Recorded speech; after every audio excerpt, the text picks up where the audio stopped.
seems to reign, and that's what's happening with Naomi. Just call me bitter. I went away full, which is kind of ironic, remember, because the reason why they went is because they were hungry. But I've come back empty. In some ways, there's some clarifying effect that's going on as she sees, well, what really mattered in my life was my family, my husband, my boys. They're gone, and now I'm empty. But she's still failing to see the provision that God has provided with her right here, because who's with her? Ruth. She's tried to send her away. She tried to send her back to Moab, but here's Ruth, this woman in a country she's never been in before, who's also lost her husband. And she's committed herself to Naomi. What daughter-in-law would do that? What Moabite daughter-in-law would do that? Not many, if any. But Ruth does. But Naomi doesn't see it because the pain is so tough. Thankfully, the story doesn't end there. Ruth will eventually say to Naomi, hey, we've got to eat, so why don't you let me go and kind of glean in the fields, okay? Let me take and collect some of the crops that have fallen and take them back so that we can eat. Whatever the harvester may have missed, can I go in? And this was just typical custom of the day. And Naomi says, go ahead.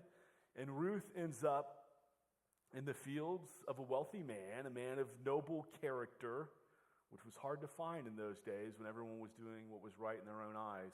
It was a man named Boaz. I want you to see this. Look at Ruth chapter 2, verse 3 through 10. So she, Ruth, set out and went and gleaned in the field after the reapers. And she happened to come to the part of the field belonging to Boaz, who was of the clan of Elimelech. And behold, Boaz came from Bethlehem, and he said to the reapers, the Lord be with you. And they answered, the Lord bless you. Then Boaz said to his young man who was in charge of the reapers, whose young woman is this? And the servant who was in charge of the reapers answered, she is the young Moabite woman who came back with Naomi from the country of Moab. She said, please let me glean and gather among the sheaves after the reapers. So she came, and she has gleaned from early morning until now, except for a short rest.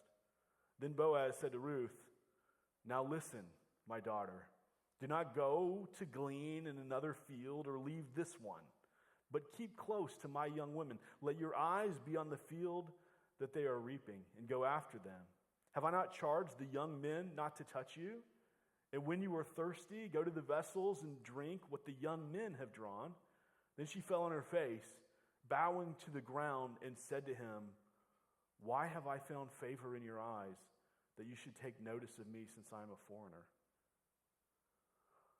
So just consider this. In the middle of a generation that was just doing whatever they wanted, whatever seemed right to themselves, however they felt, for their own benefit, in this dark, ugly, kind of twisted, wicked culture, here's Boaz. And he arrives home, and he rides out into the fields, and he greets everyone in the name of the Lord, okay? Now, the standard Hebrew greeting at the time is shalom, just peace, okay? Peace be with you. This is much more than that, okay? His greeting is, the Lord be with you, okay? I mean, there's such faith that's demonstrated simply in his greeting here. And what he's essentially saying is like, as you work today, I hope you can just sense God's presence in your life. I hope you can just understand the blessings and how he's blessing you. This is kind of wrapped up in this greeting. And just think about it, because the culture at that time, everyone doing what's right in their own eyes, is not so different than our culture today, where mostly people just do what seems right to them, what's right in their own eyes. But could you imagine just working for a boss as he walks into the office and he comes by your desk and he says, I hope that you can just sense the Lord's hand in your life today as you're working. I just hope you're blessed today. I hope the Lord encourages you in your work today. I mean, how does that lift your spirits? How does that make you feel? Or, better yet, what if you're that person at your job, in your neighborhood, wherever it is we live, work, study, and play? Are you the person who helps people understand that even in a dark, twisted culture like existed in the Judges, like we see in our day, God is working. He never stops working. It's what we sang, right? He's alive. And so do you sense God's blessings? Are you encouraged? Is he encouraging you in how you work? And this is Boaz. And the point here is Don't allow culture to define your character. Right? Don't allow the culture of the day to define your character. Everyone's doing what's right in their own eyes. You're not. Because what are you doing? You're doing what God has said. Right? You're anchored in who he is and what he's done, because that informs you of who you are and what you're to do. So you don't allow friends, you don't allow coworkers, you don't allow the world to tell you who you are and how you act. No, you allow God to do that. And so you lead in the way that you love. You don't compromise your faith. You allow your faith to shine. You don't hold it back. And this is who we're supposed to be, and this is who Boaz was in a culture that was marked by just spiritual and moral indifference. Here comes this Prince Charming of a man. And by the way, Ruth stands out for the same reason. She stands out because of her character, because of her commitment to Naomi. When Orpah chose the easy thing, what really most of us would have chosen. Just, well, this seems like greener grass over there than going back with this old widow to a place I've never been before, a foreign culture. They both stand out by their character. But before we try to bronze them and say how incredible they are, at the same time, understand they're people who are simply being used by God. And God uses ordinary people in extraordinary ways when he begins to shape their hearts. Now, Boaz, he's leading in the way that he loves and serves his employees. They respect him, and in kind, they say the same thing. May the Lord bless you. I mean, what a great workplace environment that he's creating by the way he's leading. And so his employees respond in kind. And then, as this is happening, somebody catches the attention of Boaz, and it's Ruth. And he's got to know, who is she? You got to tell me about this girl.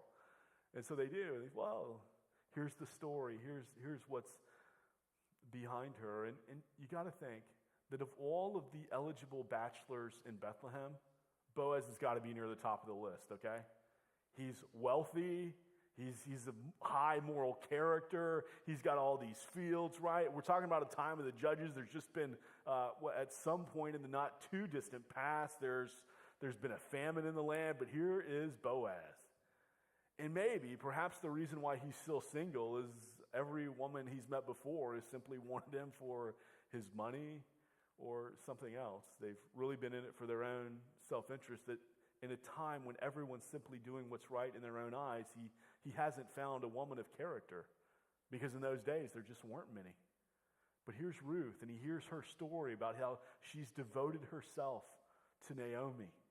And he spots this rare character in her life, and there's some attraction there. And I imagine that there's this big pregnant pause between verse 7 and verse 8, right? As Boaz is about to approach Ruth and just have this first conversation with her. But he does, and when he approaches, he basically comes up with every reason why she only needs to stay in his field. Do you see that? Hey, just stay where my women are.